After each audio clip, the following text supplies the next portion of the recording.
High school के वे students जो math subject के लिए NCERT की बुक का यूज़ करते हैं, उन्हीं के लिए ये प्रश्न है। और ये जो प्रश्न है वो द्विघात समीकरण से संबंधित है।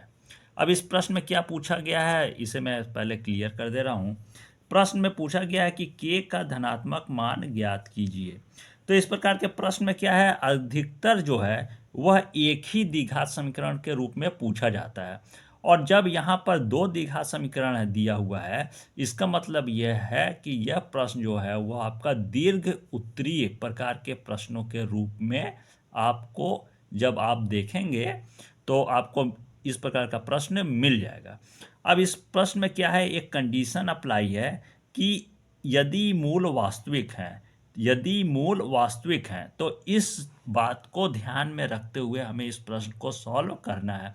अब यहाँ क्या है कि प्रथम द्विघात समीकरण जो है यहाँ स्पष्ट रूप से के यहाँ दिखाई दे रहा है, मतलब ये जो है के है ना, वहाँ पर क्या मान होगा यह हमें ज्ञात करना है।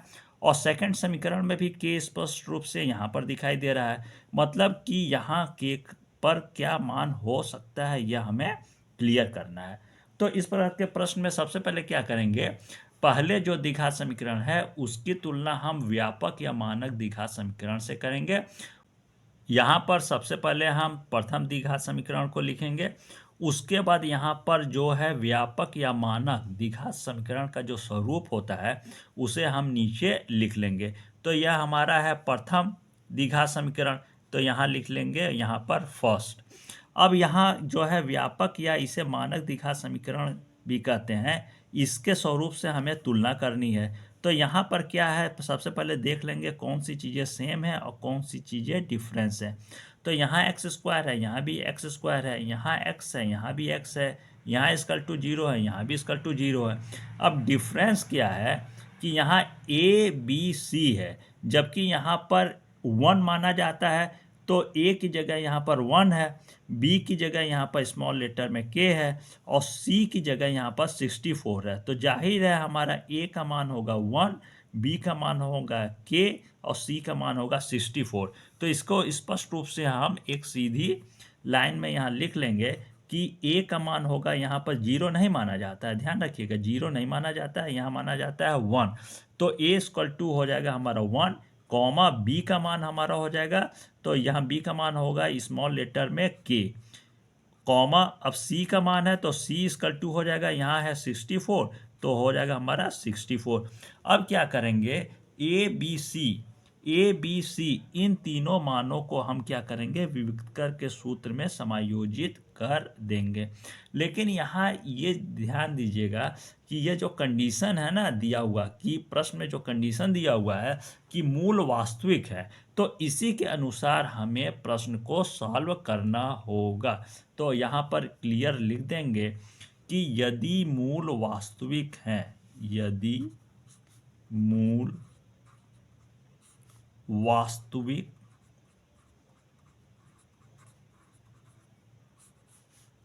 वास्तविक हैं। अब इसको हम करेंगे क्या, ब्रैकेट में कर देंगे। अब क्या होगा, इसके बाद हम विविक्तर को स्पष्ट करेंगे, तो हमारा हो जाएगा विविक्त कर इसकल टू, वियुक्त कर का सूत्र क्या होता है, बी स्क्वायर माइनस 4ac, यह होता है वियुक्त कर का सूत्र। अब क्या है कि यह जो कंडीशन दिया हुआ है ना, इसी को ध्यान में रखते हुए हमें प्रश्न को सॉल्व करना है।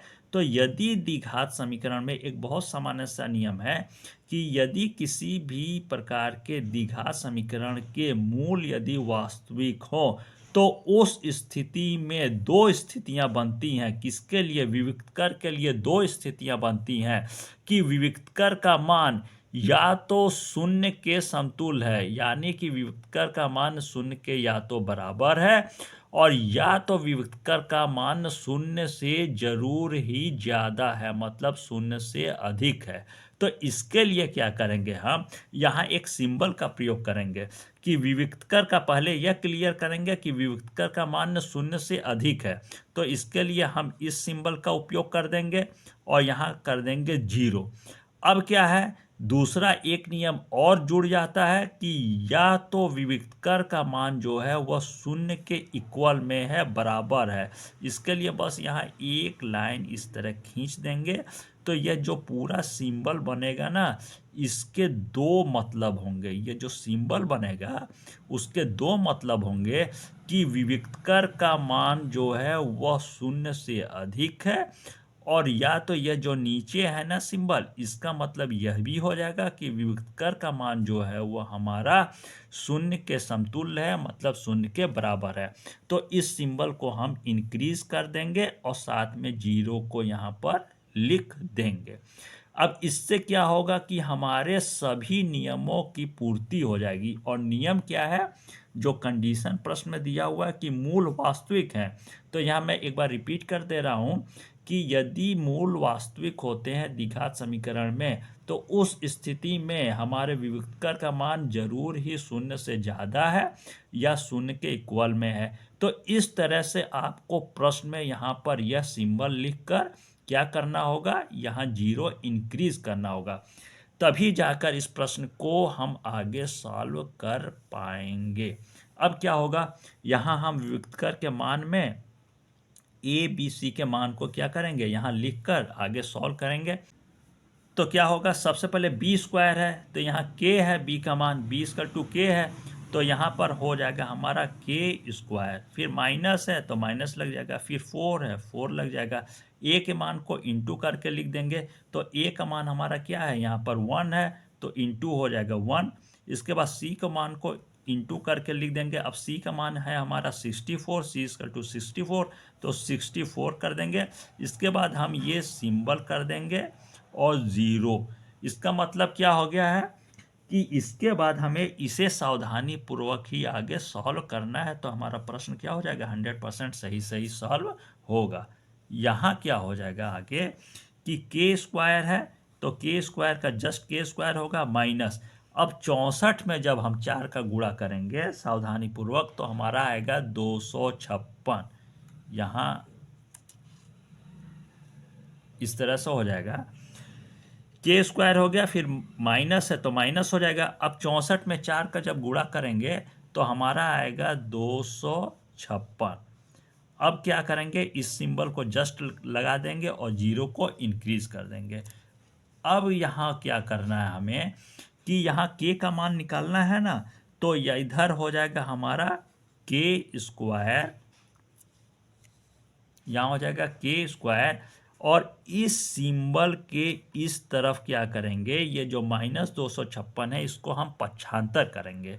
तो -256 जब पक्षांतर होकर इस तरफ आएगा तो यह बन जाएगा हमारा प्लस में 200 हो जाएगा 56। इसके बाद हम इस स्क्वायर को हटाएंगे, तो जब इस के स्क्वायर को हटाएंगे तो यह क्या हो जाएगा, हमारा अंडर रूट में हो जाएगा। तो यहाँ जब ओनली 1 के होगा तो इस स्थिति में 256 क्या हो जाएगा, अंडर रूट में हो जाएगा 256। इसके बाद हम इसको और सिंपल कर लेंगे और क्या हो जाएगा हमारा, यहाँ जस्ट के, और उसके बाद 256 को क्या कर सकते हैं, यदि हम 16 का 16 में गुणा करें तो हमारा क्या होगा, 16 में 16 का गुणा करें तो आएगा 256। तो इसको हम सिंपल कर लेंगे, अंडर रूट में कर लेंगे 16 गुणे 16। इसके बाद और हम इसको सिंपल कर सकते हैं, क्या हो सकता है आगे, तो यह अंडर रूट जब कोई भी संख्या अगर 2 बार अंडर रूट में है तो अंडर रूट जस्ट है क्या होगा, हट जाएगा, यहाँ सिर्फ बचेगा हमारा 16। तो यहाँ जब हमने विविक्तकर को सॉल्व किया और किस प्रथम समीकरण को सॉल्व किया है, तो यहाँ पर हम लिख सकते हैं नीचे कि हमारा विविक्तकर प्रथम, यहाँ हो जाएगा विविक्तकर प्रथम का मान जो आया है हमारा, इसका 2 करके लिख देंगे, ये हमारा होगा मान, और किसका होगा, विविक्तकर प्रथम का। अब इसी प्रकार हम क्या करेंगे, समीकरण 2 को भी आगे सॉल्व कर लेंगे। जिस प्रकार से हमने समीकरण प्रथम को अभी सॉल्व किया है उसी प्रकार से हम द्वितीय समीकरण को भी सॉल्व कर लेंगे। तो सबसे पहले क्या होगा, हमारा समीकरण द्वितीय जो है x square minus 8x plus small letter में k इक्वल टू 0। अब मैं इसको यहाँ पर इस क्वेश्चन को हटा दे रहा हूँ। अब इसकी तुलना सबसे पहले हमें व्यापक या मानक द्विघात समीकरण से करनी है। तो हम क्या करेंगे, A x square plus B x plus C equal to 0। व्यापक या मानक द्विघात समीकरण का क्या करेंगे, हम स्वरूप को यहाँ पर लिख लेंगे। और यह है हमारा, जाहिर है इसको भी क्लियर कर देंगे कि यह है हमारा समीकरण 2। अब क्या होगा, हमारा ए बी सी के मान को यहाँ क्लियर हम लिख लेंगे। तो हमारा यहाँ पर हो जाएगा ए का मान होगा सबसे पहले ए इक्वल टू 1 हो जाएगा, यहाँ 1 माना जाता है तो ए इक्वल टू हो जाएगा 1 कॉमा। अब बी का मान यहाँ पर है -8 में, तो इसको लिख लेंगे बी इक्वल टू -8 हो जाएगा, फिर कॉमा हो जाएगा। अब सी के मान की जगह यहाँ स्मॉल लेटर में के है तो हो जाएगा सी इक्वल टू यहाँ के।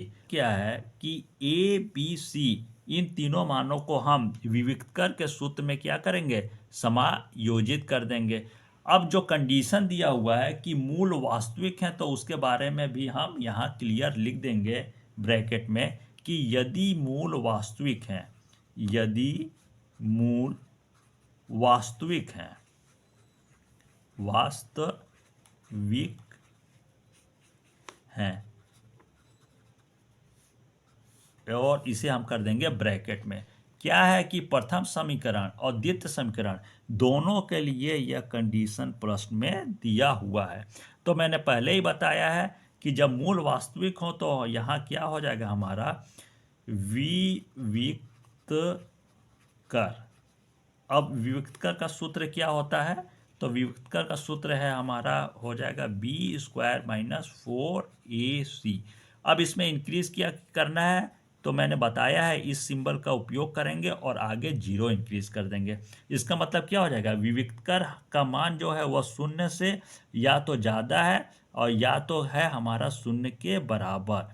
तो मूल वास्तविक जब होते हैं तो मैंने पहले ही बताया कि विविक्त कर का मान उस स्थिति में जरूर ही 0 से या तो ज़्यादा है या तो इक्वल में है। तो इस सिंबल का आप उपयोग कर देंगे और तब जाकर हमें के का मान प्राप्त हो सकेगा। तो आगे क्या करेंगे, हम विविक्त कर के सूत्र में ए बी सी के मान को क्या करेंगे, समायोजित कर देंगे। तो यहाँ पर बी स्क्वायर है तो यहाँ पर बी का मान है बी इक्वल टू -8 है, तो यहाँ हमारा हो जाएगा -8 का होल स्क्वायर। फिर -4 है तो ए के मान को इंटू करके लिख देंगे, तो ए का मान हमारा है 1 तो 1 हो जाएगा। फिर इंटू कर देंगे, अब सी के मान को यहाँ लिख देंगे, के है स्मॉल लेटर में तो इंटू हो जाएगा के। अब हमारा हो जाएगा यहाँ पर हमें इसे सावधानी पूर्वक थोड़ा सा सॉल्व करना होगा। यहाँ -8 का होल स्क्वायर है तो माइनस माइनस स्क्वायर की वजह से हो जाएगा 2 बार, तो माइनस माइनस जब 2 बार हो जाएगा तो प्लस हो जाएगा, और 8 2 बार हो जाएगा तो 8 इंटू 8 हो जाएगा 8 8 64, यहाँ हो जाएगा हमारा 64, इसका आएगा 4k। अब इसके आगे क्या करेंगे, यहाँ 0 बढ़ा देंगे। अब यहाँ क्या करेंगे कि यहाँ माइनस जो है ना -4k, इसको हम पक्षांतर कर देंगे क्योंकि हमें k का मान ज्ञात करना है। तो यहाँ बचेगा 64, और उसके बाद जब यह पक्षांतर हो जाएगा इधर, तो 0 की जगह क्या आ जाएगा, यह पक्षांतर होकर इधर आएगा तो -4 है तो यहाँ हो जाएगा +4k में आ जाएगा। अब क्या करेंगे कि इस 4 को इधर पक्षांतर कर देंगे, तो 64 के बटे आ जाएगा 4, और इधर बच जाएगा सिर्फ, जब इस 4 को इधर पक्षांतर करेंगे तो हमारा क्या हो जाएगा 64 अपॉन आ जाएगा 4, और इधर बचेगा सिर्फ के। इसके बाद 64 क्या है, 4 से हमारा कट जाएगा तो कितना आएगा हमारा 16 चौको 64, इधर हो जाएगा हमारा सिर्फ 16 आएगा, और इधर बचेगा हमारा के। अब क्या है कि हमें के का मान ही ज्ञात करना है, इसलिए जरा सा इसमें थोड़ा चेंज करेंगे। के का मान ज्ञात करना है ना, तो के को हम कर देंगे पहले। अब यह जो सिंबल है, यह सिंबल हमारा जस्ट पलट जाएगा, तो क्या बन जाएगा हमारा सिंबल इस तरह से हो जाएगा, और इसको के इधर आएगा तो इसको हम इधर ला देंगे, तो इधर हो जाएगा हमारा 16। अब ध्यान दीजिएगा कि यहाँ हमें के का मान ज्ञात करना है ना, तो के को हम पहले लिख देंगे, तो जब के को इधर करेंगे तो 16 को इधर करना है तो 16 को इधर कर दिया, तो लेकिन यह सिंबल सावधानी पूर्वक हमें पलटना होगा। तो इस सिंबल को सावधानी पूर्वक जब हम पलटेंगे तो इस प्रकार से हो जाएगा। अब क्या है कि यहाँ मतलब क्या है कि 16 ज़्यादा है किससे, के से ज़्यादा है या 16 के इक्वल में हो सकता है, इसलिए इस सिंबल का उपयोग है। तो यह सिंबल भी क्या दर्शाता है कि 16 जो है वह के से ज़्यादा है या 16 के इक्वल में है। तो इसको बस हम पलट देंगे सावधानीपूर्वक। द्वित्व का मान आया है और क्या है, के है हमारा, और फिर ये इधर है हमारा 16। अब क्या करेंगे कि जो हमारा विविक्तकर प्रथम का मान आया है उसकी तुलना हम विविक्तकर द्वितीय के मान से कर देंगे। तो यहाँ हम लिखेंगे कि विविक्तकर प्रथम और विविक्तकर को डी से भी इंगित करते हैं, विविक्तकर प्रथम और विविक्तकर द्वितीय के मानों की तुलना इधर हो जाएगा, तुलना करने पर एक तरफ हम विविक्तकर प्रथम के मान को लिखेंगे और एक तरफ हम विविक्तकर द्वितीय के मान को लिखेंगे और उसके बाद हम करेंगे तुलना। तो सबसे पहले इस तरह से मैंने पहले ही लिख दिया है, विविक्तकर प्रथम मैंने बताया है, एक तरफ विविक्तकर प्रथम के मान को लिख देंगे और एक तरफ विविक्तकर द्वितीय के मान को। तो विविक्तकर द्वितीय जो है वहाँ यह मान है, ये हो जाएगा, यहाँ हमने लिख दिया है। और विविक्तकर प्रथम का जो मान है तो यहाँ मैं शो कर दे रहा हूँ, ये हमारा आया था विविक्तकर प्रथम का मान। तो यहाँ हमने लिख दिया है विविक्तकर प्रथम के मान को, यहाँ पर हमने लिख दिया है इसके नीचे। अब इसे मैं हटा दे रहा हूँ। अब यहाँ पर विविक्तकर प्रथम के मान को ध्यानपूर्वक और विविक्तकर द्वितीय के मान को ध्यानपूर्वक हम आपस में क्या करेंगे, तुलना करेंगे। तो यहाँ ध्यान दीजिएगा। अब क्या है, सबसे पहले मैं बहुत आसान विधि से बता दे रहा हूँ कि यहाँ भी के है, यहाँ भी के है, यहाँ भी 16 है, यहाँ भी 16 है। अंतर क्या है, यहाँ जो सिंबल है इसका जस्ट अपोजिट यहाँ पर सिंबल है। तो इसका मतलब क्या होता है, तो मैं सरल शब्दों में बता दे रहा हूँ। इसका मतलब यह है कि के बड़ा है 16 से, जबकि यहाँ पर उल्टा है। यहाँ यह दर्शाया गया है, यहाँ पर द्वितीय जो है हमारा वियुक्तकर वहाँ यह मान आया है। तो यहाँ जस्ट अपोजिट है कि यहाँ यह दर्शा रहा है कि 16 बड़ा है किससे, के से। तो यहाँ यह बता रहा है कि के बड़ा है और यहाँ यह बता रहा है कि 16 बड़ा है। लेकिन दोनों में एक समानता आपको दिखाई देती होगी कि यहाँ जो यह सिंबल है ना इक्वल, मतलब के इक्वल है 16 के, और यहाँ भी वही जस्ट सेम है, कोई डिफरेंस है नहीं। तो यह भी यह दर्शा रहा है के इक्वल है 16 के में, मतलब कि यहाँ एक समानता दिखाई दे रही है कि या तो के बड़ा है या तो के छोटा है। तो यहाँ तो अंतर हो जा रहा है, लेकिन एक समानता क्या दिखाई दे रही है कि के 16 के इक्वल है, मतलब के का मान है 16, और यह भी इंगित कर रहा है कि के इक्वल है किसके, 16 के, मतलब के का मान है 16। तो निश्चित रूप से दोनों में तुलना करने पर स्पष्ट रूप से यह दिखाई दे रहा है कि हमारा जो के का मान है ना वह निश्चित रूप से हमारा 16 ही है, और जस्ट यह दोनों में एक सेम चीज हमारा स्पष्ट रूप से आगे आ रहा है। तो हम इसे क्या मानेंगे, निश्चित रूप से यह क्या है, के इक्वल टू 16, यही हमारा सत्य मान है। तो यहाँ पर क्या हो जाएगा, आंसर हो जाएगा हमारा कि डिटेल में हम लिख देंगे, अतः के का मान इसका 2 है हमारा 16। तो यह जो हमारा 16 प्राप्त हुआ है के का मान, यही स्पष्ट और क्लियर है, क्योंकि यहाँ पर भी वही चीज़ सेम है और यहाँ भी वही चीज़ सेम है। तो इस प्रश्न को एक बार मैं शो कर दे रहा हूँ, आप साफ साफ एक कॉपी में। पहले हमने समीकरण 1 को सॉल्व किया है, तो यहाँ हो गया है समीकरण 1 का सॉल्व। इसे ध्यानपूर्वक आप साफ साफ एक कॉपी में लिख लीजिएगा। और यहाँ पर हमारे नीचे वियुक्तकर प्रथम का मान आ गया है। जैसे हमने प्रथम समीकरण को सॉल्व किया था उसी प्रकार से हम द्वितीय समीकरण को भी सॉल्व कर लेंगे। ये है हमारा, और यहाँ पर द्वितीय जो है वियुक्तकर उसका मान यहाँ पर क्लियर हो गया है। इसके बाद हम प्रथम विविक्तर और द्वितीय विविक्तर की आपस में क्या करेंगे, तुलना कर लेंगे। तो हमारा जो स्पष्ट रूप से निकल के आ जाएगा कि के का मान होगा 16। तो इसको लिख देंगे डिटेल में कि के का मान जो होगा वह 16 है। अब मैं ऑनलाइन क्लास को यहाँ पर क्लोज करता हूँ। धन्यवाद।